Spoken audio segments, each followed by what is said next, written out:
During his birth, the pressure was unlike anything I have felt. This was my third unmedicated, all-natural home birth, but it felt so different. This time, I was alone. 4 years had passed since I had last given birth, but it felt like the first birth this lifetime. A new experience. I'm not the same person who birthed a 7-pound little girl in the basement of a home we once owned. The home where I was a housewife. The home I had birthed my first daughter in 2 years prior. That woman was still finding her footing in motherhood. That woman was still finding her voice and boundaries. I had hid my plans to home birth, to free birth, from everyone knowing they'd disapprove and attempt to sway me. I knew that version of me could be swayed. I held my truths, my intuition close to me, attempting to find myself and my path without bending to the will of others, like I had once done so easily. That free birth changed me, a portal into the start of a brand new life, just as this one has. In the middle of the day after Christmas, I roared my 10-pound baby earthside, after 6 hours of my body pushing, guiding him out gently and slowly. I had walked through yet another portal, now a mother of 3, a mother of a son, a woman so certain of her power, of her path, of a life she knew she was to create. The 2 weeks following his birth was the new year, welcoming 2025, and then my 31st birthday. It was undoubtedly meant to align this way. Clear markers of endings and new beginnings. This time, as I wrote my goals and desires, there was no question mark. No, maybe I would like this, maybe I want this or that. There was only a knowing. This time, I receive. This time, I do not pour myself empty or bend to the pushes and pulls of others. Their pokes and prods trying to mold me. I am no longer clay to be molded. I have shaped myself into the work of art I had hoped to be. I had sat in the flames and hardened, and now I get to add the color and beautiful details. Each postpartum has been so different, but the truth is, each postpartum experience was a reflection of what I was willing to accept. After the first one, it was struggle, it was pain, it was suffering, and I had been willing to accept that. After my second daughter, it was more empowered because I had changed my boundaries. I wasn't as willing to accept the pressure, to accept the pain, to accept the burdens of everyone else, but I still did to some extent, and there was still pain and there was still pressure. I had changed, but there was still a part of me that was willing to accept less. This time, I am alone. But I am not lonely. This time, I receive. And this time, I add the beautiful little details.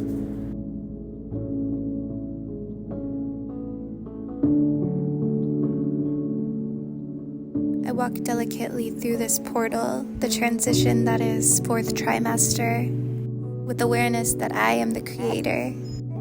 I set the tone of my home, I set the routine, I set the mood, and I have to be intentional about what I'm creating in this moment. Not only will it decide the relationships between my children, the relationship between myself and my baby, but the relationship between myself and myself. In the messiness that is 4th trimester hormones, I must choose intentionality, and I must choose to be the leader of peace and joy and ease in my home. To be an example of creating relationships of love between my children rather than resentment. Being an example for them of self-care. My daughters saw the power of birth, but I also want them to see the power of rest, the power of recovery, and the power of allowing ease into your life and letting go of the resistance. I am a single mom of 3. I am homeschooling, I am working, I am taking care of a newborn, but I choose to not live in a space of resistance. And And while I do have responsibilities, I still need to feed my children and care for my home. I also want to show the girls rest is a state of mind and rest is a state of flow. So even with these responsibilities, I do not allow it to be a burden. I welcome in help where it is offered, such as the meal train that the community has hosted for me, bringing mini meals and bringing us so many beautiful gifts. And as the saying goes, nature never rushes but accomplishes all. I allow myself to move slowly and patiently and still allow myself to take care of my home, my body, and of course my children. It really does amaze me how much a state of mind can affect your experience. And while I make sure to use herbs to support my state of mind and my mental health, because a big part of it is hormones and things that aren't necessarily in our control, such as rebalancing our minerals after having been drained from pregnancy. I know from my previous postpartum experiences, I was completely out of balance, lacking minerals, and having hormone imbalances as a result. But I also had a different frame of mind. I was in such a rush for everything. While I love how big I can dream, and I think it is so necessary, the rush I experienced and put myself through, the pressure, was never necessary. And one of the most important things about creating your dream life is the emotions that come with it. And I realized I was skipping the emotional part and trying to create the physical reality outside of me in such a rush. And I came to realize that I first needed to create the emotions that I had desired out of what this dream life would look like to me. You can experience ease in any life, and unless you make the internal changes to normalize the emotions in the first place that you are desiring, a sense of freedom, a sense of ease, a sense of inner peace, you won't get these emotions out of the new external circumstances either. You can have your dream life and still feel miserable inside. So I realized I had to shift my emotions, my routine of emotions, my addiction of emotions. I had to shift to being addicted to my inner peace, my balance, my ease, and my happiness, rather than feeling this rush and pressure and overwhelm and sense of stress that I felt before, because I kept feeling like I needed to accomplish more and do more, even when I was in these spaces that should have been restful, like postpartum with my first two children. So even though in this postpartum I probably have the most responsibilities that I have ever had out of any of my postpartum experiences, I am actually at the most peaceful state and state of ease that I have been in a place of postpartum. I have allowed myself more intentional rest, more intentional self-care, and really just created this place of ease for all of us. And that's not to say any of this is perfect, because I am still human. I still get caught up in my own thoughts sometimes, or caught up in the experiences of motherhood. We're all human, and that's okay, but it overall has just been such a different experience, and that has all been due to the intentionality and creating that space to meditate and take care of my body and make sure I'm coming from a place of balance. Every time I have been pregnant, I have heard the words, "Oh, it goes by so fast, slow down, make sure to enjoy it." But what I wish these people had said to me was, change your internal state. Make sure you are okay with moving slow so you actually can enjoy it. You have to get rid of the sense of rush, and that starts with taking care of yourself and changing your addiction to rush and hustle culture. I wish someone had told me to meditate. I wish someone had told me to start with self-care, and not self-care like just face masks and bubble baths, even though those are nice, but self-care like taking care of my emotions, starting the day with deep breathing exercises, starting my day with yoga and meditation, and these things that really help shift your inner state, like tapping. We cannot create a new experience with the same internal state.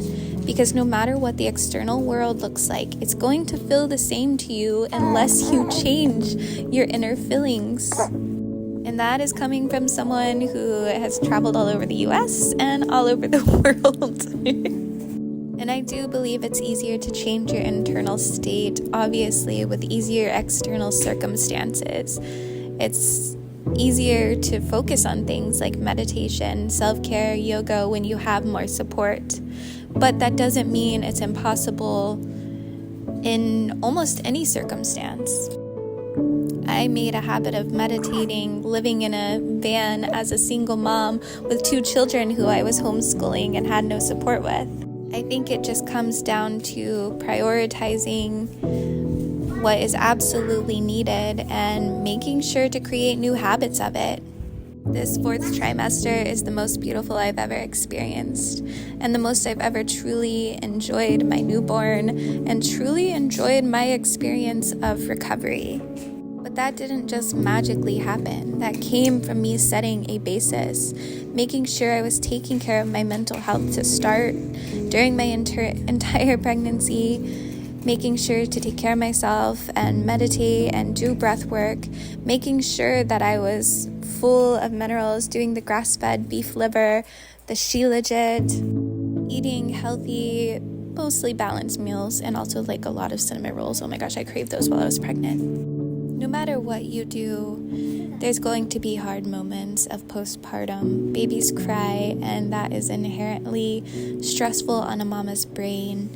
And big kids have lots of needs, and there's just a lot of demands with being a mother. But that's okay if you set yourself up for a space of success and mental health. It is all easier, it's all quicker recovery. And instead of it feeling like the trenches, like so many say about postpartum, it can feel like the highest mountaintops, a place of ecstasy, getting that constant baby oxytocin. It really can be a beautiful experience. If there's any tips I can give to mamas to make postpartum easy, it would be 1, nourish your body. Make sure you have all the minerals you need and that you're not deficient. I like to use the Shilajit, beef liver, eating really healthy meals, moringa and different herbs. Allow the herbs to help you rebalance your hormones. Research what herbs are best for you and allow them to really nourish your body. Herbs have been such a big part of making my pregnancy, birth, and postpartum so much easier. If possible for your family and your body, breastfeed, dream feed, and co-sleep. This has allowed me to get enough sleep. I sleep 9 hours at night. I almost hate to say it because I know like people get upset about that, but I have a newborn and I still get like 9 hours of sleep. And I was like telling my friends, like the newborn doesn't wake me up. My 4-year-old does. Okay, I'm gonna do this really fast because little guy let me set it down. Look at this amazing milk tray box I got yesterday. Well, technically this wasn't part of my milk tray. They just like did it on top. But it's from a local farm. I think they're the sweetest, yeah. But anyhow, first of all, a sweet gift. And it says happy baby born. It's the sweetest. Look at these. I am obsessed.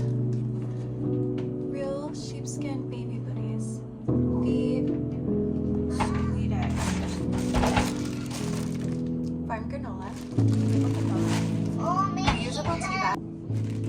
Reusable tea bags. And of course, a mama and baby healing tea. Look at how big this is. The size of my head. This is beautiful and amazing. Yes. This beautiful little art piece about the baby being born. This sweet little card. Of course, some fresh farm bags. Those things. They brought us barbecue. And the buttons you can see in the background because I'm about to throw them in the oven. This absolutely amazing cheese. This amazing yogurt. It's blueberry. We had it for breakfast this morning with granola. It's so good. Butter. Go ahead, baby. You can put it in there. Thank you. She's helping me put the dishes away. Thank you so much. And they brought fresh thyme, which is amazing.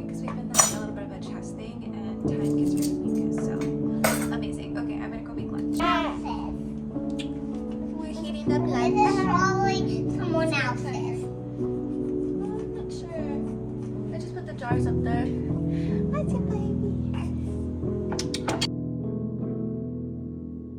The most important aspect, other than really nourishing my body and changing my mindset, has really been building a community. I have not for a moment felt alone during this pregnancy and postpartum, even though I am a single mom. Between my online community absolutely spoiling me, you guys bought almost everything on my baby registry, and I could not be more grateful. I felt so absolutely spoiled and supported and very blessed that my baby got everything he could need and more. And my community, I have really began building in Maine, doing a meal train for me and having someone stop by every single day, showering us in gifts and healthy food to eat. It has made such a big difference to feel so supported and loved and absolutely just not alone this postpartum and pregnancy. It's been such a desire on my heart to have a supportive community and a community that I can be a big part of in supporting others. And I will say, do what you can to really find and build that community. It honestly took me a lot between creating the online space and traveling all over to find just the right fit of community for us, but it's all paid off, and we really do have such a supportive, beautiful community now. Thank you so much to everyone who has been a part of that community.